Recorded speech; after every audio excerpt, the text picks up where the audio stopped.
Cette phrase qui a changé ma vie, je l'ai prononcée il y a 20 ans cette année et je la prononce chaque jour depuis que je me suis convertie à l'islam. Bienvenue sur ma chaîne. Pour la fin des vacances, j'avais envie de vous faire une vidéo un peu moins orientée business, un peu plus tranquille, et c'était l'occasion de vous partager quel est l'impact de ma foi justement dans ma vie professionnelle, à quoi ressemblent mes journées, et aussi de vous expliquer quelles sont les raisons qui m'ont poussée à me reconvertir à l'islam à l'âge de 17 ans seulement. Je ne prétends pas être un exemple à suivre, ni le porte-parole de qui que ce soit ou de quoi que ce soit. J'avais simplement envie de partager un peu plus de mon quotidien avec vous et surtout de mes habitudes spirituelles parce qu'elles sont vraiment centrales dans ma vie. Elles m'aident énormément et soit elles vont vous aider aussi, soit ce sera une belle découverte. Dans tous les cas, venez passer une journée dans ma vie de convertie. C'est parti! Donc là, on est à mon bureau, qui est une pièce que j'ai aménagée à mon domicile, puisque je suis entrepreneur et je travaille à mon compte.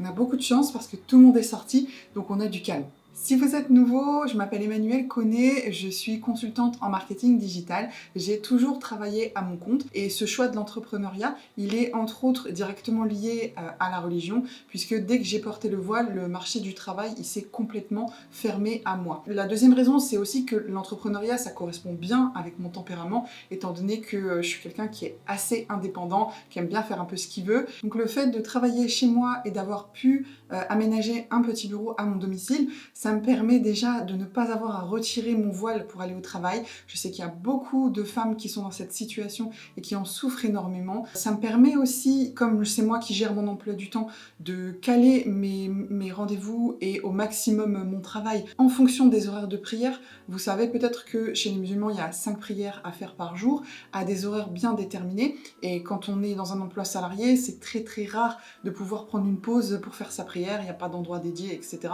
L'avantage pour moi vraiment de travailler à la maison et d'être mon propre patron, c'est de pouvoir faire ça ici même dans mon bureau entre mes différentes missions de la journée. Également pendant le ramadan, c'est une période où je choisis généralement de ne pas travailler ou de ralentir énormément le rythme. Et ce que je fais aussi, c'est que pour les fêtes musulmanes qui ont lieu au cours de l'année, eh bien je prends un jour de congé. Voilà, ça c'est pareil, j'ai pas besoin de demander à qui que ce soit, vu que je suis mon propre employeur encore une fois, je ne travaille pas le jour où je décide de ne pas travailler. L'entrepreneuriat, c'est pas une solution parfaite. Il y a beaucoup de difficultés. D'ailleurs, on parle souvent de la solitude de l'entrepreneur. Je ne sais pas comment font les autres, honnêtement, mais moi, si j'avais pas la foi, je pense qu'il y a longtemps que j'aurais tout abandonné et j'aurais tout envoyé valser. J'aimerais bien vous parler de quelques pratiques qui m'aident au quotidien dans ma vie d'entrepreneur à surmonter les difficultés, à éclaircir les doutes, à avancer, à me surpasser, à dépasser les obstacles, etc. Le premier, c'est lui, c'est mon compagnon. C'est le Coran. Ce Coran, je pense que je l'ai depuis que je suis convertie, il a déjà bien vécu. J'ai vraiment essayé d'en faire mon compagnon au fil des années, c'est-à-dire d'avoir un lien quotidien dans la lecture du Coran, et particulièrement justement quand ça ne va pas, de chercher des réponses en fait dans le Coran. Ça m'arrive régulièrement, voilà, d'ouvrir le Coran, d'être à la recherche d'une réponse et de trouver des réponses, parce que c'est un manuel de vie. Il y a tellement d'enseignements à l'intérieur que même en une vie, je pense que j'aurais jamais fini de tout comprendre. En tout cas, ça m'aide énormément et c'est pour ça qu'il est ici dans mon bureau, bien en évidence sur cette étagère, que je n'oublie pas que si j'en ai besoin, je peux aller le lire et qu'il est là pour moi. La deuxième chose que j'essaye de faire tous les jours, c'est ce qu'on appelle les invocations du soir et du matin. Donc en fait, qu'est-ce que ça m'apporte? C'est une liste d'invocations où on va se placer sous la protection de Dieu, demander de l'aide à Dieu, et je vais pas vous mentir, on sait bien que c'est chaud chez tout le monde parfois. Parfois ça va, parfois ça va pas. Et donc quand ça va pas, c'est aussi l'occasion de demander de l'aide à Dieu. Je veux dire, ça m'arrive régulièrement de lui demander de m'aider sur telle chose, sur tel problème, etc. Et c'est vrai que quand je vois ma prière que j'ai fait le matin exaucée dans la journée, ça me remplit de joie en fait. Je sais que Dieu est là, qui veille sur moi. Franchement, j'ai toujours été convaincue que Dieu était là et avait toujours été là pour moi, et ça renforce ma foi au quotidien. Après, pour tout ce qui est prise de décision, ce qui est extrêmement fréquent dans mon quotidien, je me réfère à une prière qu'on appelle la prière de consultation, dans laquelle simplement on va consulter Dieu, on va lui demander si ce projet il est bien pour moi, eh bien je souhaite que ça marche et que ce soit vraiment top, mais si ce projet il est pas bien pour moi, dans mon destin, ça va m'apporter des mauvaises choses, eh bien je souhaite qu'il soit remplacé par quelque chose de meilleur. À titre d'exemple, avant de faire cette vidéo, j'ai fait la prière de consultation et par exemple avant de travailler sur un nouveau projet, avant de me lancer dans quelque chose de nouveau, ou voilà, c'est une prière que j'aime beaucoup faire. En fait, c'est ma boussole. Voilà. Autre chose de super important, en fait, j'aurais dû commencer par ça, parce que tout ce que je vous ai dit là, c'est facultatif. C'est vraiment au bon vouloir de chacun. Moi, c'est des pratiques qui m'aident, que j'aime et auxquelles je m'attache, mais il y a certaines choses qui sont obligatoires. Et je voudrais mettre un petit focus sur l'aumône légale. Donc en fait, quand on a une entreprise, tout musulman qui possède une entreprise, moi y compris, nous devons sortir une aumône légale chaque année, mais attention, ça se calcule pas selon l'année solaire, donc le calendrier grégorien, mais ça se calcule selon l'année lunaire du calendrier hégirien. Parmi mes abonnés sur Instagram, il y a des gens qui m'ont demandé si le fait d'être converti, ça ouvrait des opportunités de business avec des personnes de même confession. Donc ma réponse est oui, parce que depuis que j'ai commencé, je dirais que 90% de mes clients ont toujours été musulmans. Encore aujourd'hui, je pose toujours la question aux gens qui font appel à mes services, pourquoi moi ? Qu'est-ce que vous attendez de moi ? Et bien souvent, une des réponses, c'est pas la principale, mais une des réponses qui ressort, c'est que la personne me dit « j'ai eu envie de faire appel à vous parce que vous êtes de confession musulmane, je sais que vous allez me comprendre ». Et pour les 10% restants de clients qui sont pas musulmans, je me suis dit que le mieux, c'était encore de leur demander leur avis. Salut Sébastien, je te présente à nos auditeurs. Donc, tu diriges une agence de communication spéciale YouTube. Au départ, j'étais votre cliente et depuis quelques mois, je travaille aussi pour vous. Du coup, mes abonnés se demandent est-ce que la différence de confession entre vous et moi, ça peut être un frein à notre collaboration? Salut Emmanuel, merci pour l'intervention. Je pense pas que ça a été un frein. Par contre, nous, on s'est connus parce qu'on était dans la même communauté d'entrepreneurs. Par contre, si j'étais tombé naturellement sur tes vidéos YouTube, je suis pas sûr que j'aurais cliqué dessus parce que on a tendance naturellement à aller voir des gens qui nous ressemblent. Et je pense que ça, c'est totalement naturel. Donc, je pense pas qu'on serait connus là-dessus. Mais au final, ce qui compte, c'est après avoir travaillé ensemble, est-ce qu'on s'entend bien? Est-ce qu'on comprend, on connaît les compétences de chacun? Et finalement, c'est ça qui prime au-dessus de tout, quoi. En tant que femme, et pour le coup qui porte le voile, j'ai amené un peu de diversité dans votre équipe. Quelle différence tu penses que ça fait par rapport à n'importe quel autre consultant en marketing digital? Bah, moi, la grosse différence que je vois entre toi et les autres consultants avec qui j'ai pu travailler dans le marketing, c'est qu'il y a ce côté valeur qui est au centre de ce qu'on fait. C'est-à-dire que si on va un peu contre ces valeurs, je te le dis, et on va changer, on va trouver ce qui fonctionne. On va jamais mentir, on va pas s'inventer de vie, on va pas donner de faux chiffres. Voilà, l'idée, c'est vraiment qu'on fasse du travail efficace et en même temps qu'il soit aligné avec qui on est et la boîte qu'on est. Ça fait plusieurs mois qu'on travaille ensemble. Comment j'ai gagné votre confiance? C'est simple, le fait qu'on ait des résultats et qu'on avance ensemble, ça suffit largement, quoi, et c'est ça le plus important finalement. Tu sais, une fois, le monteur de l'agence m'a dit je savais pas que c'était aussi difficile de trouver un travail quand on porte le voile et je trouve ça inhumain en 2022. Il était super choqué. Du coup, est-ce que notre collaboration, ça vous a fait un petit peu découvrir la condition des femmes qui portent le voile en France? Ouais, clairement, et c'est un vrai problème. Je me rappelle, il y a quelques années, j'étais allé à Copenhague et quand j'étais allé dans un supermarché, la caissière avait le voile, et en fait, sur le coup, ça m'a un peu choqué, et après, j'ai réfléchi, je me dis: «Mais non, mais en fait, il y a vraiment qu'en France où on a ce problème-là, quoi», et ça m'a posé aucun problème. Enfin, vraiment, chacun doit faire ce qu'il veut et je comprends pas que ce soit encore un sujet, en fait, encore aujourd'hui. Donc voilà, je pense qu'il faut se battre pour que tout le monde puisse faire et vivre sa vie comme il l'entend. Ce qui compte, au contraire, c'est qu'on fasse société ensemble et qu'on avance ensemble, et je pense que c'est ça qui est le plus important. Après, tout n'est pas tout rose. Je pense que même à ce stade de ma carrière, où j'ai beaucoup d'expérience, pas mal de compétences, de belles réussites à mon actif, j'ai toujours une forme d'autocensure sur des missions sur lesquelles je vais pas m'autoriser à postuler. En fait, je pense que j'ai encore peur de vivre un rejet par rapport au voile. Et d'ailleurs, franchement, je pense à toutes ces jeunes femmes qui sont sont sur le marché du travail et qui cherchent et qui vivent ça régulièrement, moi je pense que j'ai encore cette crainte de me dire si je postule à une mission en tant que freelance et que je sens, parce qu'on va jamais vous le dire, mais je sens qu'au final ça va pas passer parce qu'il y a une forme de blocage où il y a un rejet vis-à-vis de ce que je suis et de ce que je porte. Je pense que je vais hyper mal le vivre. Voilà, ça se trouve je me trompe, hein. Vous allez me dire non, tu devrais y aller, et il y a d'autres qui vont me dire non, franchement t'as raison, n'y va pas. Voilà, tout n'est pas tout rose. Et maintenant, direction le lieu où j'ai prononcé la phrase qui a changé ma vie.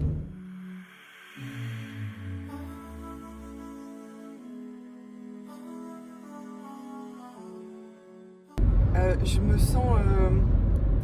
me sens vraiment contente de vous le faire partager, de vous le faire découvrir, même si je ne sais pas si on pourra rentrer.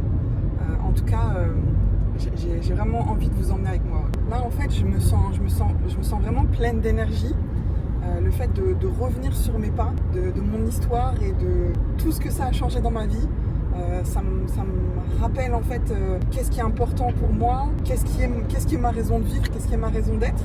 En fait, je me sens hyper joyeuse et en même temps un peu nostalgique parce que c'est comme s'il y avait 20 ans qui défilaient dans ma tête là. Alors là.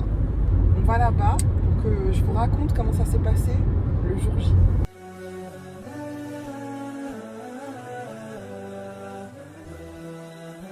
On est arrivé sur le lieu où j'ai prononcé la phrase qui a changé ma vie il y a 20 ans. C'est une mosquée. C'est la mosquée de la ville de Vendeuvre dans l'agglomération de Nancy. Donc à l'époque, c'était la mosquée la plus grande et la plus active de l'agglo. Il y avait des cours, il y avait des professeurs en fait qui venaient donner des cours quasiment tous les week-ends et même en semaine. Donc c'était un samedi. Je suis venue avec mes amis qui m'accompagnaient dans cette démarche. Assister au cours, et donc on a assisté au cours. Il y avait pas mal de monde ce jour-là, et à la fin on m'a demandé de me lever et de venir prononcer l'attestation 2 fois. Et en fait, pour vous dire, à ce moment-là, j'ai commencé à avoir une boule au ventre, les jambes qui tremblent, et en fait j'ai commencé à avoir peur de pas réussir à prononcer la phrase. Ça m'a envahi en fait cette peur, et quand on m'a demandé de prononcer, ça m'a demandé un effort en fait, tellement c'était une décision lourde de sens et une décision qui allait changer toute ma vie. Et après ça, je pense que les gens qui étaient là, ils ont été touchés parce que ils se sont venus me voir et ils ont commencé à m'offrir plein de cadeaux. Donc c'est pas du tout une tradition ni quelque chose d'obligatoire, mais je pense que j'ai été super chanceuse parce que les gens ont commencé à m'offrir plein de cadeaux. Genre j'ai reçu des foulards, des livres. Il y a même une sœur qui m'a dit, moi je vais te réciter une sourate du Coran pour que tu penses toujours à cette sourate et que tu te réfères toujours à ses enseignements. Et je me suis sentie vraiment adoptée par cette communauté qui d'ailleurs n'a cessé de m'accueillir. Les familles musulmanes après qui m'ont entourée ont toujours été hyper accueillantes et bienveillantes avec moi. Et voilà, ce jour-là, j'ai senti que j'avais pris la bonne décision. D'ailleurs, on m'a demandé si j'avais déjà regretté et si j'avais déjà pensé à changer de voie. Et franchement, jamais. Pas une seconde, j'ai regretté cette décision. Il y a certaines décisions que je regrette dans ma vie. Je pense comme tout le monde, mais celle-ci, je l'ai jamais regrettée. Je pense que c'est la meilleure décision que j'ai prise de toute ma vie. Après, forcément, ça a enchaîné d'autres choses, que ce soit dans la manière de vivre, dans l'entourage, ou encore, par exemple, dans le port du voile. Vous savez qu'aujourd'hui, c'est un jour un peu spécial. Comme vous êtes avec moi, je vais vous emmener, on va aller faire quelques achats.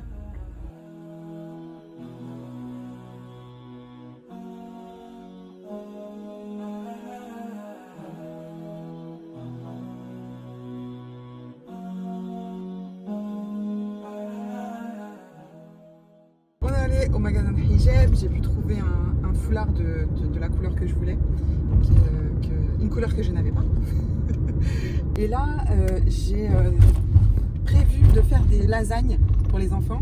Les lasagnes, parce que pour moi c'est important de continuer à cuisiner des plats qui me ressemblent en fait. Moi je suis d'origine italienne. Voilà, il y a certains plats que j'aime faire. Et tout simplement, il me faut... En fait, je vais garder la recette telle qu'elle est. Mais il me faut de la viande halal, donc on va aller chercher la viande.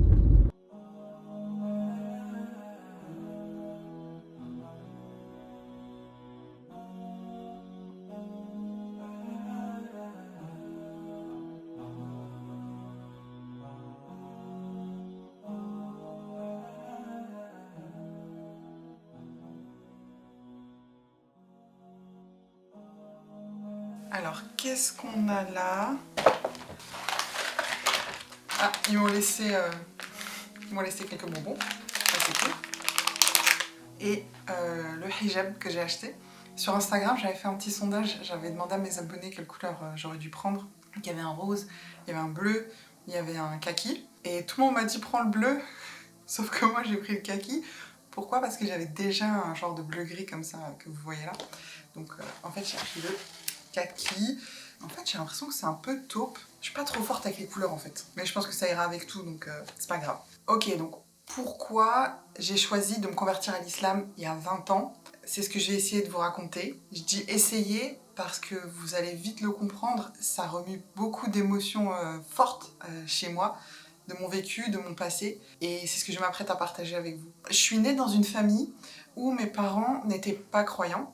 Donc, on n'a pas été baptisés. En revanche, ma grand-mère maternelle était catholique et elle m'a vraiment transmis cette foi. Donc, en fait, j'étais une catholique pas baptisée, comme je pense pas mal de gens finalement. Et à l'âge de 11 ans, eh bien, j'ai vu mon père mourir d'un cancer. Donc il a été malade pendant 1 an. Ça a été très très très malade. Ça a été un gros choc pour moi à ce moment-là. J'étais complètement bouleversée, ma vie a été bouleversée. Et je pense que naturellement, je me suis raccrochée à ma foi. J'ai exprimé ma volonté de me faire baptiser. Donc ça a été une première démarche qui a été donc de faire ce baptême à l'âge de 11 ans. Et à partir de là, je me suis inscrite dans une pratique de la religion catholique. Donc la messe tous les dimanches, le catéchisme, j'étais enfant de chœur, communion, il y avait tout ça. Il y avait aussi le carême que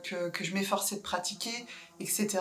J'avais plus que besoin de croire. Je croyais depuis toute petite. En fait, depuis aussi loin que je me rappelle, j'ai toujours cru en Dieu, j'ai toujours su que Dieu était là pour moi, toujours. Et puis, il y a une rencontre qui a changé ma vie. Un jour, j'ai pris le train pour partir en colonie de vacances. Donc je prends le train, je me rends en vacances là-bas. Et en fait, de chez moi à Marseille, il y a 8 heures de train. Et donc c'était un train de nuit et il faisait hyper chaud dans le train. Ce qui fait que tout le monde sortait des cabines là et tout le monde était en fait dans le couloir. C'était le seul endroit où il y avait un petit peu d'air. Donc en fait, on était tous agglutinés dans le couloir. Et je rencontre une jeune femme qui était là, qui prenait le train avec sa famille aussi et qui était du coup de ma région et qui partait en vacances en Algérie. Donc elle allait prendre le bateau à Marseille. Et donc voilà, on papote, on sympathise. Voilà, vous me connaissez maintenant, je suis quelqu'un de sociable, j'ai toujours été. Voilà, on sympathise, etc.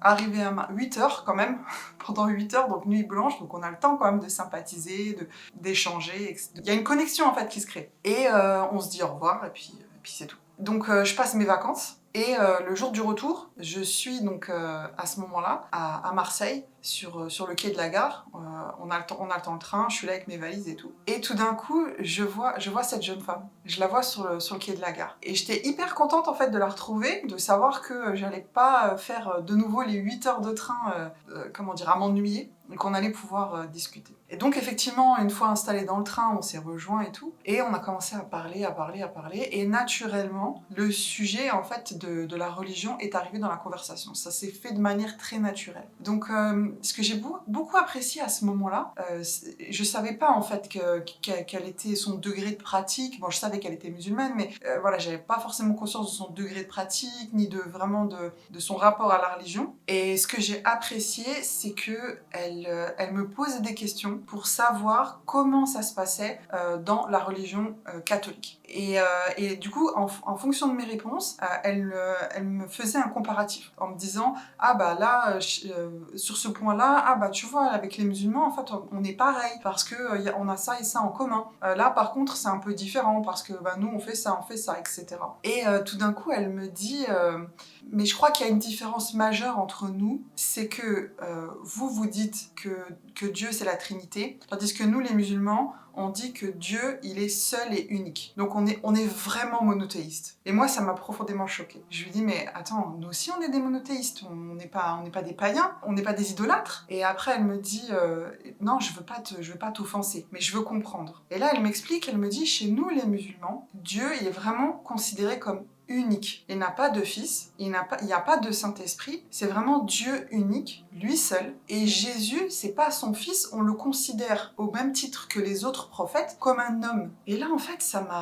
elle a créé un déclic dans mon cerveau. C'est comme si elle avait mis le doigt sur quelque chose qui n'était pas logique dans les croyances que j'avais. Et donc, ça a remis en question ma façon de penser. Enfin, je suis entrée dans une phase de remise en question plutôt. On s'est quitté comme ça, on s'est échangé nos numéros et voilà, donc arrivé à la descente du train, on se sépare et on se dit au revoir. Et moi je reste avec ce questionnement de... Et encore plein de questions. Encore plein de questions. Mon gros questionnement, c'était de me dire, si tout ce qu'elle m'a dit, c'est vrai, si vraiment les musulmans ils sont aussi proches des chrétiens que ça, si vraiment il y a un prophète qui est venu dans la lignée de tous les autres prophètes, et qu'il est venu avec les mêmes bases, et simplement parachever la religion pour la rendre plus monothéiste, je ne peux pas ne pas aller creuser cette histoire. Il faut que je me renseigne en fait. Et voilà, donc là, j'entame une phase de recherche. Je me plonge dans la Bible,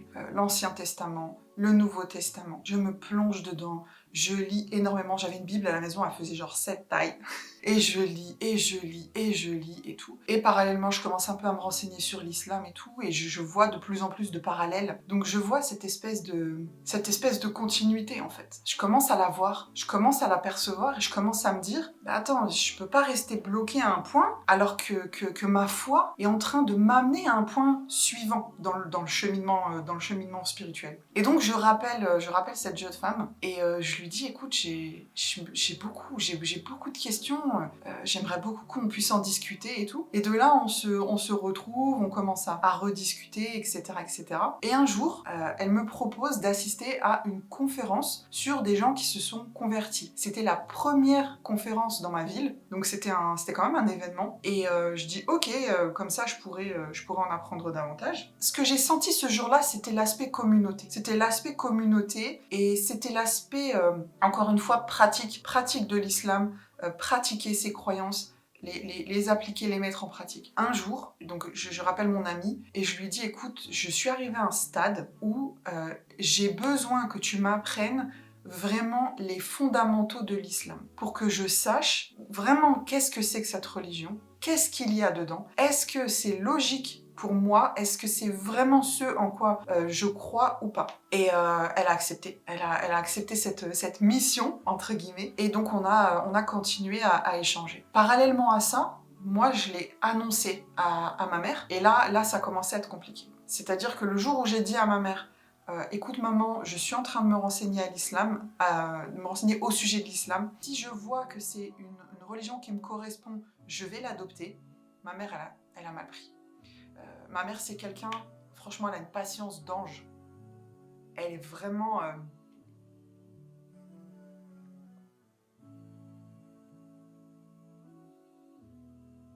Cependant, je sens que je peux pas vraiment le cacher, qu'il faut que je sois honnête avec eux et que je dois continuer en fait ma quête quelque part parce que c'est une quête de sens. Je me souviens avoir passé beaucoup de temps à lire beaucoup de livres. Bah voilà, finalement, de fil en aiguille, j'ai fini par être convaincue, par me retrouver vraiment dans les principes de l'islam, dans tout ce que j'apprenais, dans tout ce que je voyais.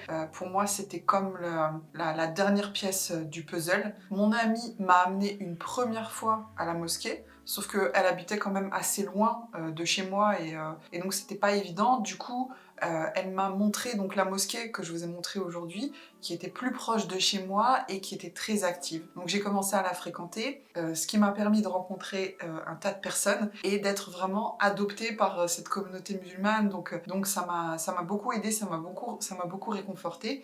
Et puis j'ai commencé à pratiquer. Un beau jour de l'été 2002, eh bien j'ai eu envie d'officialiser tout ça et de témoigner de ma foi devant témoins. Et donc c'est ce que je vous ai raconté tout à l'heure quand on était à la mosquée. Comment ça a évolué avec ma mère? Les premières années, elle a gardé les distances qu'elle avait prises.